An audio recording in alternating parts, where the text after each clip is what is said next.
அனைவருக்கும் வணக்கம். விடுதலை சிறுத்தைகள் கட்சியோட முதன்மை செயலாளர் திரு ஆலூர் ஷானவாஸ் அவர்கள் எக்ஸ் எம்எல்ஏ விசிகாவில் இருந்தார்.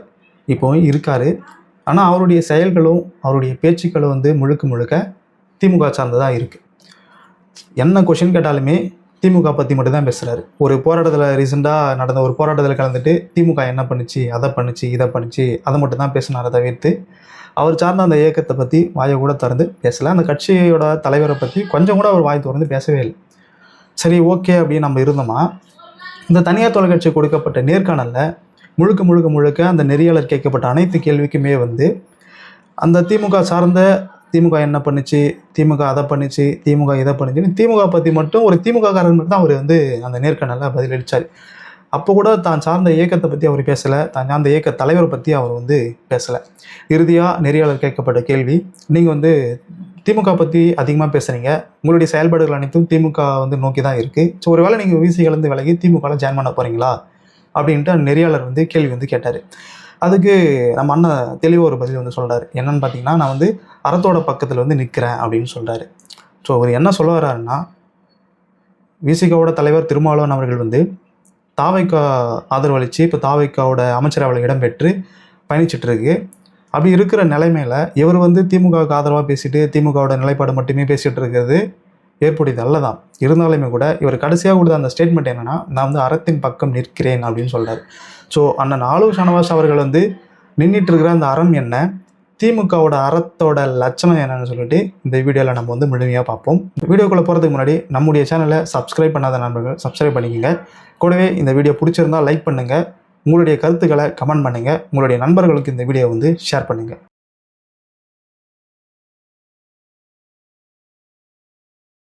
விசிகாவோட முதன்மை செயலாளர் இவர் கடந்த 5 ஆண்டுகளில் விசிகாவை சார்ந்து ஒரு எம்எல்ஏவை தேர்தலை போட்டிட்டு வெற்றி பெற்று இருந்தார். சமூக ஊடகங்களில் மிகப்பெரிய பேச்சாற்றல், விசிகாவில் மிக ஆகச்சிறந்த ஒரு அறிவாளி அப்படின்ற முறையில் பயங்கரமாக ஆள் பாப்புலராக வளர்ந்துட்டு வந்தார். ஆனால் ஆலூர் ஷானவாஸ் அவர்களுக்கு ஒரு விஷயம் மட்டும் சரியாக தெரியுமா தெரியாதான்ட்டு நமக்கு தெரியல. விசிகானா அது தலைவர் திருமாவளவன் அப்படின்னா விசிகா. இது பிராண்டிங்க. யார் இந்த கட்சியில் இருந்தாலும் சரி இல்லாட்டியும் சரி, திருமா அப்படின்ற ஒரு முகத்தை வச்சு இந்த இயக்கம் இன்னும் பல ஆண்டுகள், பல கோடி ஆண்டுகள் இயங்கும். பனையூர் பாபு போனார், இருக்கிற இடமே தெரியல. சொல்லப்போனால் எனக்கு பனையூர் பாபு அப்படின்றது யாருன்னா, விசிகோட எம்எல்ஏ அறிமுகம் ஆனதுக்கப்புறம் தான் எனக்கே தெரியும் பனையூர் பாபு அப்படின்னு சொல்லிட்டு.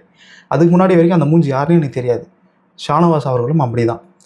விசிகாவில் ஒரு எம்எல்ஏவாக நின்று வெற்றி பெற்றதால தான் எனக்கே ஷானவாஸ் யாருன்னு தெரியும்.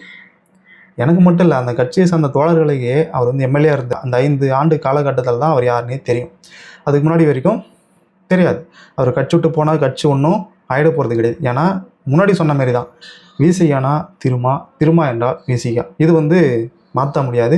இருக்கிற அனைத்து தொண்டர்களையுமே திருமாவளவன் அவர்களை மையப்படுத்தி மட்டும்தான் அரசியல் பண்ணிகிட்டு இருக்காங்களே தவிர்த்து அதுக்கு அடுத்துக்கிற எந்த ஒரு 2ஆம் கட்ட தலைவர்களையும் மையப்படுத்தி அரசியல் பண்ணலை அப்படின்றத ஆலூர் ஷானவாஸ் அவர்கள் தெளிவாக புரிஞ்சுக்கணும். ஃபஸ்ட்டு. 2வது விஷயம், நான் அறத்தின் பக்கம் நிற்கிறேன் அப்படின்னு சொல்கிறாரு. விடுதலை சிறுத்தைகள் கட்சியோட நீண்ட நெடிய கோரிக்கை ஆட்சியிலும் பங்கு, அதிகாரத்திலும் பங்கு. கடந்த 5 ஆண்டுகள் திமுக ஆட்சியில் இருந்தது. ஒரு 4 எம்எல்ஏக்கள் விசிகா இருந்தாங்க. ஆட்சியிலும் பங்கு, அதிகாரத்தில் பங்கு என்பது விசிகாவோட கோட்பாடு, அவர்களுடைய நீண்ட நெடிய கோரிக்கையும் கூட. அந்த அறம் சார்ந்த திமுக இந்த 4 எம்எல்ஏக்களில் ஒரே ஒரு எம்எல்ஏக்கு அமைச்சர் பதவி வழங்கியதா அப்படின்றது தான் அங்கே கொஷின் மார்க்கு. அறத்தின் பக்கம் நிற்கிறேன் அப்படின்னு சொன்ன அந்த ஆலூர் ஷானவாஸ் அன்றைக்கி அந்த அறத்தை நிலைநாட்டி இருக்கணும் இல்லையா? திமுகவை எதிர்த்து கேள்வி கேட்டிருக்கணுமா, கேட்டிருக்கக்கூடாதா?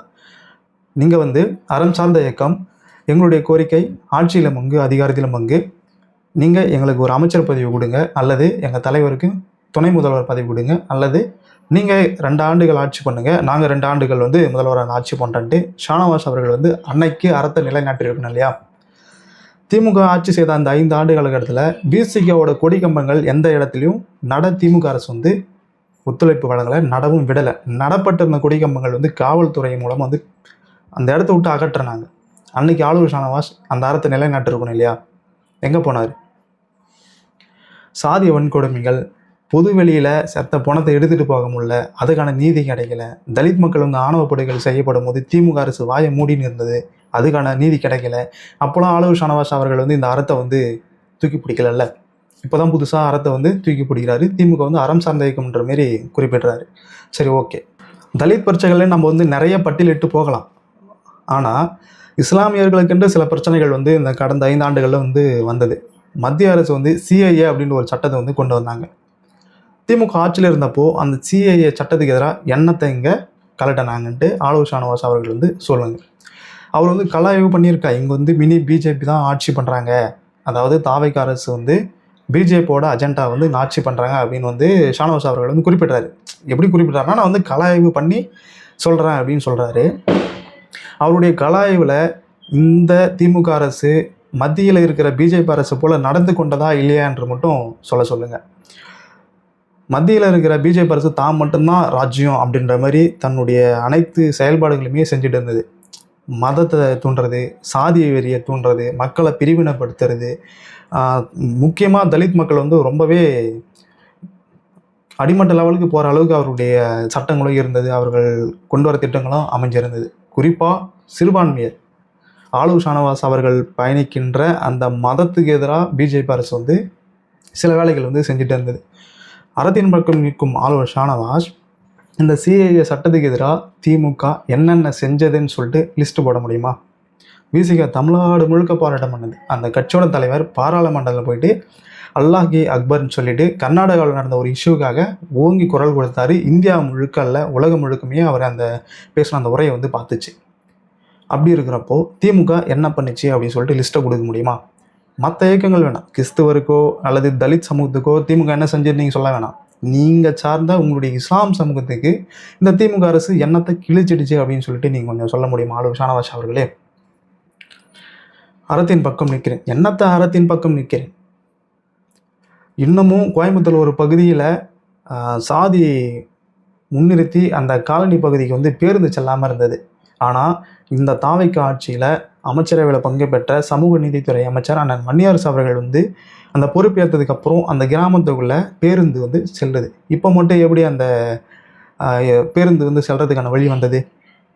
திமுக ஆட்சியில் நான் ரோடு இல்லாமல் இருந்ததா? அப்போ உங்களுடைய அறம் வந்து கண்ணுக்கு தெரியலையா? எனக்கு தெரிஞ்ச வரைக்குமே விசிக முன்னெடுக்கிற எந்த ஒரு ஆர்ப்பாட்டத்திலையும் போராட்டத்திலையும் இந்த ஆள் பங்கு கொள்வதே கிடையாது. ஆளுநர் ஷானவாஸ் அவர்கள் வந்து இந்த ஸ்டேஜில் இந்த விருது வழங்கும் விழா, அந்த மாதிரி மாநாடு, இந்த மாதிரி நிகழ்ச்சிகளில் மட்டும்தான் கலந்து கொள்வாரை தவிர்த்து எந்த ஒரு ஆர்ப்பாட்டத்திலுமே கலந்து கொள்ள மாட்டார். எங்கே இருப்பார்னே தெரியாது. இவர் வந்து இன்றைக்கி வந்து நான் அறத்தின் பக்கம் நிற்கிறேன்னு சொல்கிறாரு. அப்போ வந்து அந்த கட்சியோட தலைவர் வந்து அறம் இல்லாமல் எதுவுமே யோசிக்காமல் எதுவுமே சிந்திக்காமல் தாவைக்க அரசு வந்து ஆட்சியிலும் வந்து அவர் ஆட்சி அமைக்க வந்து ஆதரவு கொடுக்குறாரா, இல்லை அமைச்சர்கள் வந்து பங்கெடுக்கிறாரா, அப்படி தான் இவர் வந்து சொல்ல வர்றாரு. தலித் மக்கள் வந்து தலித் இளைஞர்கள் வந்து ஆணவ படுகொலையால் வெட்டி கொலை செய்யப்படும் போது தனிச்சட்டம் வேண்டும்னு சொல்லிட்டு சிந்தனை செல்வன் அவர்கள்லாம் வந்து சட்டமன்றத்தில் குரல் எழுப்பும்போது திமுக அரசு சொல்லுது இங்கே வந்து ஆணவ படுகொலைகள்லாம் அந்த அளவுக்கு நடக்கலை அப்படின்னு அப்பட்டமான ஒரு பொய்யை சொல்லுது. அப்போ உங்களுடைய யாரும் எங்கே போச்சு?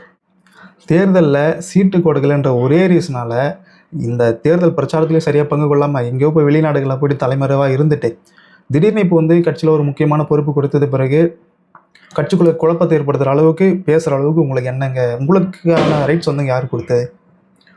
தெளிவாக சொல்கிறோம். உங்களுக்கு விடுதலை சிறுத்தைகள் கட்சியில் அந்த பொறுப்பில் பயணித்து அந்த தலைவரோட சொல் வழியில், அந்த தலைவர் பயணிக்கின்ற வழியில் உங்களால் பயணிக்க முடியும் அப்படின்னு சொன்னால் விடுதலை சிறுத்தைகள் கட்சியில் பயணிங்க. இல்லைனா அந்த கைக்கூலி பனையூர் பாபு போனார் இல்லையா, அந்த மாதிரி நீங்களும் காசை வாங்கிட்டு திமுகவில் போய்ட்டு ஒரு உறுப்பினராக சேர்ந்துக்குங்க. சும்மா அந்த விசிகா அப்படின்ற ஒரு பொறுப்பில் இருந்துட்டு திமுக சொம்படிக்கிறவர்களாம் எங்களோட விசிகாவோட தலைவர் திருமாவளவன் அவர்கள் வந்து அமைதியாக கடந்து போனாலுமே கூட இந்த கட்சியோட தொண்டர்கள் வந்து அமைதியாக இருக்க மாட்டாங்கன்றத ஆளுநர் ஷானவாஸ் அவர்களுக்கு இந்த வீடியோ மூலமாக நான் வந்து எச்சரிச்சுக்கிறேன். அறத்தின் பக்கம் நிற்கிறேன். என்ன அறத்தாங்க திமுக வந்து நொட்டிட்டாங்கன்னு தெரியல. அறத்தின் பக்கம் நிற்கிறேன். பாஜக மத்தியில் மதத்தை வந்து பேசுது. திமுகவும் அதே மதத்தை தானே அங்கே தமிழ்நாட்டிலையும் பேசுச்சு. பாஜக ஜாதி உணர்வை பேசுச்சு. திமுகவும் அதே ஜாதி உணர்வை தான் அங்கே தமிழ்நாட்டிலையும் பேசுச்சு. நீங்கள் கொள்கை தலைவராக ஏற்றுட்ருக்கிற பெரியார் வந்து சனாதனத்துக்கு அடித்தளம் சாதி, அந்த சாதியை ஒழிந்தால் சனாதனம் தன்னால் ஒழியும் என்று சொன்னார். கரெக்டுங்களா? கடந்த 5 ஆண்டுகளில் திமுக அரசு ஒரு சாலையை வந்து ஓப்பன் பண்ணிவிட்டு அந்த சாலைக்கு ஜிடி நாயுடு அப்படின்னு சொல்லிட்டு அந்த சாதியோடு சேர்த்து அந்த சாலையை வந்து ஓப்பன் பண்ணாங்க. இந்த அறத்தின் பக்கம் நிற்கும் ஆளுநர் ஷானவாஸ் அன்றைக்கி ஏன் அந்த அறத்தை பேசலை? ஜிடி சாலை அப்படின்னு சொல்லிட்டு அந்த ரோட்டுக்கு வந்து பேர் வச்சிருக்கலாம்ல, அது நான் ஜிடி நாயுடு. இங்கே வந்து பறையர் சமுதாயம் ஒழிக்கப்பட வேண்டும், பிற்படுத்தப்பட்ட சமுதாயம் ஒழிக்கப்பட வேண்டும், தேவர் சமுதாயம் ஒழிக்கப்பட வேண்டும், மற்ற சமுதாயத்தில் ஒழிக்கப்பட வேண்டும் அப்படின்னு சொல்லிட்டு பெரியார் அந்த சமுதாயத்தை மட்டும் குறிப்பிட்டு நாயுடு மட்டும் சொல்லலையா, அவர் சொன்னது எல்லா சமூகத்தையும் சேர்த்து தானே சொல்கிறாரு. அப்போது ஆளூர் ஷானவாஸ் வந்து அந்த டைமில் வந்து அறத்தை வந்து பார்க்கல. இப்போ தான் வந்து புதுசாக அறத்தை வந்து பார்க்குறாரு, அறத்தின் பக்கம் வந்து நிற்கிறாரு. தாவைக்காவை வந்து பிஜேபியோட மீடியம் சொல்கிறார். உண்மையாகவே நான் அந்த வீடியோ மூலமாக நான் ஓப்பன் ஸ்டேட்மெண்ட்டாக சொல்கிறேன். மத்தியில் பாஜக அரசு என்ன பண்ணுச்சோ தமிழ்நாட்டில் இந்த 5 ஆண்டுகளாக திமுக அதை தான் பண்ணிச்சு. பாஜகவுக்கும் திமுகவுக்கும் எந்த ஒரு வித்தியாசமும் இல்லை. தேர்தல் முடிஞ்ச பிறகு பாஜகவோட கூட்டணி வைக்கலாம் அப்படின்ற ஒரு பேச்சையும் திமுக எடுத்தது. திராவிடத்தை முற்றிலும் ஒழிப்பும் சொன்ன சீமானை வந்து பொது வேட்பாளராக நிறுத்தலான்னு சொல்லிட்டு திமுக வந்து சீமானோட வந்து பேச்சுவார்த்தை நடத்துது. இப்போலாம் அந்த திமுகவோட அறம் வந்து இந்த ஆளூர் ஷானவாஸ் அவர்களுக்கு வந்து தெரியல போல. எங்கெங்கெல்லாம் சாதி சங்கங்களோட மாநாடுகள் நடக்குதோ, எங்கெங்கெல்லாம் சாதி சங்கங்களோட கூட்டங்கள் நடக்குதோ, அந்த கூட்டங்கள்லாம் திமுகவை சேர்ந்த முக்கிய அமைச்சர்களே பங்கு பெற்று பேசியிருக்காங்க. அந்த சாதிகளை பற்றி உயர்த்தி பேசியிருக்காங்க, பெருமையாக பேசியிருக்காங்க. அப்போலாம் அந்த ஆளூர் ஷானவாஸ் அவர்கள் வந்து அறம் வந்து கண்ணுக்கு தெரியல போல். திமுகவோட அறத்தோட லிஸ்ட்டை வந்து நம்ம எடுத்தோமா இன்னும் லென்த்தாக நம்மளுடைய வீடியோ வந்து போகும். ஆளூர் ஷானவாஸ் அவர்கள் வந்து அறத்தின் பக்கம் நிற்பதுக்கு முன்னாடி கடந்த 5 ஆண்டுகளில் திமுக என்னென்ன அறத்தெல்லாம் செஞ்சாங்கன்றதை கொஞ்சம் யோசிச்சு பார்த்து பேசணும். ஆட்சியிலும் பங்கு, அதிகாரத்திலும் பங்கு, தாவைக்க அரசு வந்து இங்கே நிறைய அதை வந்து செயல்படுத்தி காட்டியிருக்கு. அவர்களை பாராட்டணுமே தவிர்த்து அவர்கள் வந்து பிஜேபி அப்படின்னு சொல்லிட்டு நம்ம வந்து முத்திரை குத்திடக்கூடாது. அவர்கள் வந்து பிஜேபியாக வந்து தேர்தலுக்கு முன்னாடி வந்து தலைவர் திருமாவளவன் அவர்களே வந்து குறிப்பிட்டு இருந்தார், இல்லைன்னு மறுக்கப்படலை. இருந்தாலுமே கூட ஒரு யூகத்தில் தானே சொல்ல முடியும். இது இவங்க வந்து பிஜேபியோட பி டீம் அப்படின்னு சொல்லிட்டு யூகத்தில் தான் சொன்னார். ஒரு தேர்தல் அப்போது நமக்கு தெரியாது இல்லையா, வெற்றி பெற்ற பிறகு அவர் வந்து அதிக சீட்டுகள் இருந்த பாஜக, பாமக, அப்புறம் வந்து அதிமுக இந்த கட்சிகளோடு அவர் வந்து கூட்டணிக்கு போகலை இல்லையா. அவர் வந்து சமூக நீதி பேசுகின்ற இயக்கங்களான விசிக, இடதுசாரிகள் கட்சிகளை தான் அவர்களுடைய ஆதரவை தேடி தான் வந்து விஜய் அவர்கள் வந்து நின்னார். இதில் வந்து நமக்கு நல்லாவே புரிஞ்சிக்க வேண்டிய ஒரு விஷயம் என்னென்னா, விஜய் வந்து பிஜேபி அஜெண்டாவாக என்னன்ட்டு நமக்கு வந்து தெரியாது. இருந்தாலுமே அவர் சமூக நீதி பேச இயக்கங்கள் வந்து தன்னோடு வச்சுட்டு நம்ம வந்து அரசியல் வந்து செய்யணும் அப்படின்னு சொல்லிட்டு ஒரு தெளிந்த ஒரு அரசியல் சிந்தனையோடு தான் அவர் வந்து பயணிச்சுட்டு இருக்காரு. அதேமாதிரி திருமாவளவன் அவர்கள் வந்து ஒரு ப்ரெஸ் மீட்டில் ஓப்பனாக சொல்லுவார், நாங்கள் வந்து திமுகவோட இருந்த கூட்டணி வந்து முறிச்சிக்கலை. திமுக தான் எங்கள் கட்சியிலேருந்து விலகிய ஒரு நபரை சேர்த்து எங்களுக்கும் விசிகாவுக்கும் எந்த ஒரு தொடர்பும் இல்லை, கூட்டணியும் இல்லைன்னு சொல்லிட்டு திமுக தான் முறிச்சிக்கிட்டாங்க அப்படின்னு ஓப்பன் ஸ்டேட்மெண்ட் திருமாவளவன் அவர்கள் வந்து ஒரு ப்ரெஸ் மீட்டில் கொடுத்துருக்காரு. அதே ப்ரெஸ் மீட்டில் அடுத்து வரும் தேர்தல்களில் கூட தாவைக்கவுடன் தான் எங்களுடைய கூட்டணி வந்து தொடரும், இப்போது நாங்கள் தாவைக்கா கூட்டணியில் தான் இருக்குன்னு சொல்லிட்டு ஓப்பன் ஸ்டேட்மெண்ட்டாக கொடுத்துருக்காரு. ஒரு தலைமையின் கீழ் செயல்பட்டு உங்களால் இருக்க முடியும்னா விசிகாவில் பயணிங்க, இல்லைனா கட்சியிலேருந்து அந்த பொறுப்பை ரிசைன் பண்ணிவிட்டு நீங்கள் திமுகவோட ஒரு உறுப்பினர் கடை எடுத்து போய் ஜாயின் பண்ணிவிடுங்க.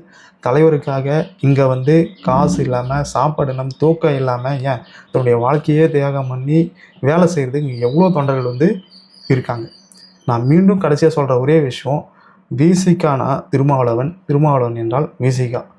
இதை தவிர்த்து வேறு யார் இந்த கட்சி விட்டு வெளியே போனாலுமே கூட கட்சி வந்து பல ஆண்டு கோடிகள் கூட கடந்து நிலைத்து நிற்கும் திருமாவளவன் அவர்கள் முகத்திற்காக மட்டுமே. வேறு யாருமே இங்கே கிடையாது. பிராண்டு திருமாவளவன்றது விசிகாவோட பிராண்டு. அவரை மையப்படுத்தி மட்டும்தாங்க அரசியல் நடக்கும். வேறு எந்த இரண்டாம் கட்ட தலைவர்கள் வந்து கட்சியிலேருந்து விலகி போனாலும் தாராளமாக போங்க, கையெடுத்து கும்பிடுறோம், தாராளமாக போங்க. உங்களை மாரி வந்து சந்தர்ப்பவாதிகள், பிழைப்புவாதிகள் வந்து எங்களுக்கு தேவை கிடையாது. எங்களுடைய தலைவர் வந்து என்ன சொல்கிறாரோ அந்த வழியில் பயணிக்கின்ற, மக்களுக்கு சேவை செய்கின்ற இப்படிப்பட்ட ஒரு கள போராளிகள் தான் எங்களுக்கு வேண்டுமே தவிர்த்து வெறும் பதவிக்கும் பணத்துக்கும் ஆசைப்படுறவங்களாம் எங்களுக்கு தேவையில்லை. ஆளூர் ஷானவாஸ் அவர்கள் வந்து நான் உயர்ந்த இடத்துல வச்சுருந்தேன். ஆனால் அவருடைய இந்த செயல்பாடுகளும் அவருடைய இந்த நேர்காணலும் அவர் வந்து அதெல்லாம் பாதாளத்துக்கு கொண்டு போய் விட்டுடுச்சு என்னுடைய பார்வையில். ஸோ ஆளூர் ஷானவாஸ் அவர்கள் வந்து இப்படி தொடர்ந்து விடுதலை சிறுத்தைகள் கட்சியை பற்றி பேசாமல் திமுகவை பற்றி மட்டுமே பேசிட்டு தாவைக்காவை இன்னும் தொடர்ந்து விமர்சனம் செஞ்சுட்டு இருக்கிறத பற்றி உங்களுடைய கருத்து என்னன்ட்டு கீழே கமெண்ட் பாக்ஸில் கமெண்ட் பண்ணுங்கள். மீண்டும் ஒரு முறை சொல்கிறேன், நம்முடைய சேனலை சப்ஸ்கிரைப் பண்ணாமல் நீங்கள் பார்த்தீங்கன்னா மறக்காமல் சப்ஸ்கிரைப் பண்ணுங்கள். வீடியோ பிடிச்சிருந்தால் லைக் பண்ணுங்கள். இந்த வீடியோவை உங்கள் நண்பர்களுக்கு ஷேர் பண்ணுங்கள். நன்றி.